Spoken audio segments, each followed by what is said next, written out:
gente se encontra todo dia, a gente aprende com alegria. Aqui a gente faz educação, GWA em ação.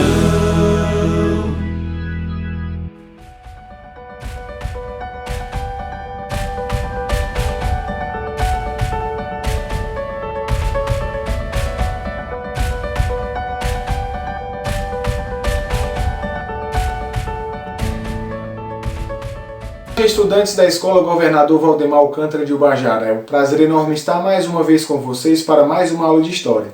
Desta vez vamos conhecer o assunto Guerra Fria, um conteúdo bastante importante para a gente, afinal de contas é um conteúdo recente e também bastante cobrado em exames como o Enem e também vestibulares tradicionais. Então, a partir de agora vamos conhecer detalhes deste importante movimento cultural, histórico, político e também tecnológico. Nos se liga nessa história! Para compreender a Guerra Fria, temos que trabalhar em cima dos antecedentes. A Guerra Fria ela é filha da Segunda Guerra Mundial, um conflito de proporções mundiais que abrangeu e também fez com que várias nações entrassem em conflito, principalmente na Europa. Este conflito acabou fortalecendo duas principais nações, os Estados Unidos e a União Soviética, que entre os anos de 1945 a 1991 ou 1989 divergiram sobre seus sistemas políticos e também sua área de influência no mundo. Ou seja, as duas potências estavam querendo, de alguma forma, angariar colegas, amigos e parceiros em todo o mundo. Então a Guerra Fria é basicamente isso, o conflito entre a União Soviética, o mundo socialista, contra os Estados Unidos, o mundo capitalista. Então, para a gente conhecer alguns conceitos sobre esse assunto, que normalmente cai em vestibular, eu apresento para vocês dois conceitos chaves, o mundo bipolar e a cortina de ferro. Professor, por que é bipolar? Porque temos dois indivíduos, União Soviética socialista e Estados Unidos capitalistas. Então, bi de dois, bipolar. E também o conceito de cortina de ferro. Mas por que cortina de ferro? Porque naquele tempo, basicamente a Europa foi dividida em Ocidente com influência americana e Oriente com influência soviética. Então, o território ou a área geográfica que marcava o divisor entre o mundo capitalista e socialista foi chamada de cortina de ferro.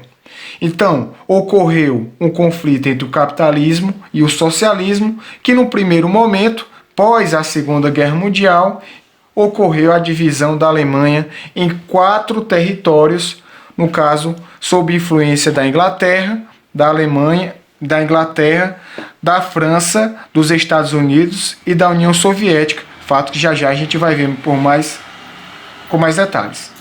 Então, mais uma vez eu repito, o porquê Guerra Fria? O que é Guerra Fria? Período em que o mundo estava sob a influência dos Estados Unidos, de um lado, e do outro, da União Soviética. Mas, professor, o que é que esses países queriam? O domínio geopolítico, influenciar as outras nações a aderirem ao seu sistema político e, consequentemente, se tornar uma potência econômica. O domínio comercial de novas áreas e também de novos potentados. E também a chamada corrida espacial para ver quem se lançaria primeiro ao espaço. Então, após a Segunda Guerra Mundial, eu vou detalhar aqui 3 importantes conferências que ocorreram. A Conferência de Teherã, em 1943, no qual vai destacar estratégias de guerra para tentar derrotar a Alemanha. A Conferência de Alta, que vai ser basicamente o pilar constituidor da criação da Organização das Nações Unidas. E também a Conferência de Potsdam, aquela que vai dividir a Alemanha, que saiu derrotada da guerra, em 4 áreas de influência, dominadas por Inglaterra, França, Estados Unidos e União Soviética. Professor, quais foram as estratégias dessas nações para ampliar sua área de influência sobre o mundo? Na economia, os Estados Unidos lançaram o Plano Marshall. Que plano é esse? Um plano para emprestar e ajudar economicamente países amigos, incluído entre eles o Brasil. Temos também do lado comunista e socialista, a Comecon, que vai financiar os países do Oriente também economicamente, emprestando dinheiro às nações amigas como a China. Então, de um lado, o Ocidente com o Plano Marshall, ajudado pelos Estados Unidos, do outro, a União Soviética ajudando os países da Ásia e do Oriente com o Comecon. Além do plano econômico, Estados Unidos e União Soviética criaram exércitos para defender as nações aliadas. A OTAN, a Organização das Nações do Atlântico Norte, no caso do lado americano, ajudando, financiando e protegendo as nações amigas do capitalismo e dos Estados Unidos. Do outro lado, o Pacto de Varsóvia, que era a área de influência militar dos socialistas soviéticos. Além disso, também temos o aspecto tecnológico e espacial. No primeiro momento, temos a União Soviética mandando o primeiro homem ao espaço, que foi Yuri Gagarin. No segundo momento, temos os Estados Unidos lançando Neil Armstrong para a Lua. Então isso era uma disputa tecnológica e espacial para quem conseguia chegar primeiro à Lua ou primeiro ao universo. Então no universo chegou, no caso, Yuri Gagarin, representando a União Soviética, e quem primeiro chegou à Lua foi Neil Armstrong, representando a influência americana. Professor, houve conflitos? Houve. Naturalmente houve.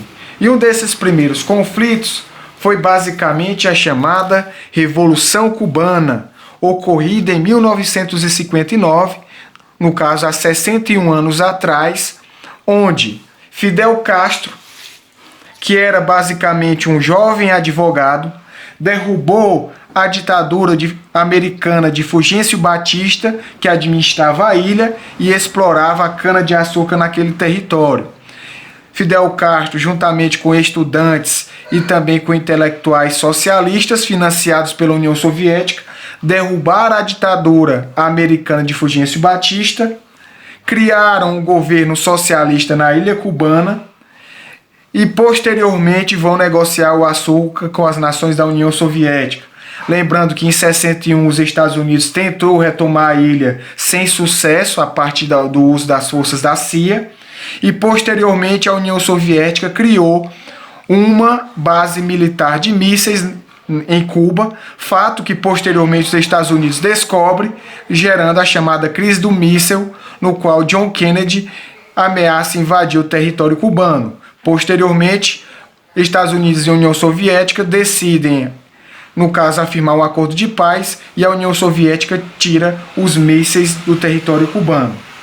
Temos também algumas características, já que a Revolução Cubana influencia vários grupos de esquerda na América Latina. No Brasil vamos ter a influência da expressão cubana da Revolução Cubana sobre a guerrilha do Araguaia, e temos também hoje a tentativa de aproximação de Cuba, que ainda está fechada para o mundo, de nações como a Venezuela, no qual também adota um regime semi-comunista, semi-socialista.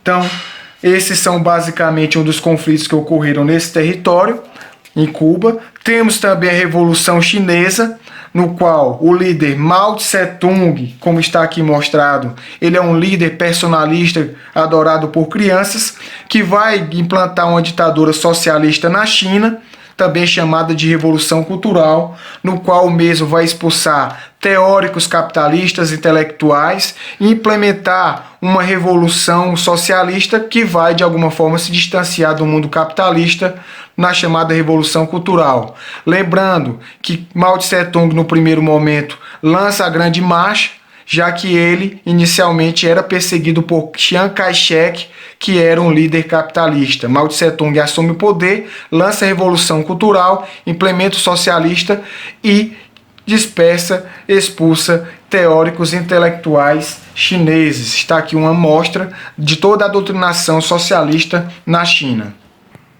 Então, basicamente foi esse o conteúdo sobre Guerra Fria. Espero que vocês tenham entendido. Alguma eventual dúvida, por gentileza, chame pelo alan.cunha@ce.gov.br. Vocês também receberão, a partir do Google Classroom, detalhes de vídeos, PDFs e também slides sobre o conteúdo. Não havendo mais, forte abraço a todos e até a próxima. Tchau! GWA em ação.